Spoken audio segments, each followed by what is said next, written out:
দেখে নাও বন্ধুরা, আজকে এই মেঘলা মেঘলা আকাশ, অল্প অল্প বৃষ্টি পড়ছে, তার মধ্যে একটু মনে হলো যে একটু খিচুড়ি আর মাংস রান্না করি। সেই হিসেবে দিদিকে বলেছিলাম, তাই দিদি খিচুড়ি আর মাংস রান্না করে দিয়েছে।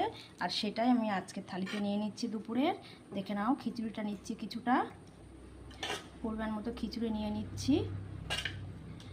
আর নেব মুরগির মাংস দিয়ে খিচুড়ি নাকি খুব ভালো লাগে। আমি অনেক দিন আগে একবার খেয়েছিলাম, কিন্তু আমার খুব ভালো লাগেনি। তাও মনে হলো একটু খাই দেখি, অনেক দিন খাওয়া হয় না, সেই হিসাবে খিচুড়িটা নিয়ে নিলাম। আর হয়েছে এই চিকেনটা দিয়েই আমি আজকে খিচুড়িটা খাবো। আর কিচ্ছু করিনি, এক তরকারি আর ভাত। তোমরা তো সবাই জানো, একটু মাংস হলে আমাদের ছোট বড় কারোরই আর কিছুই লাগে না।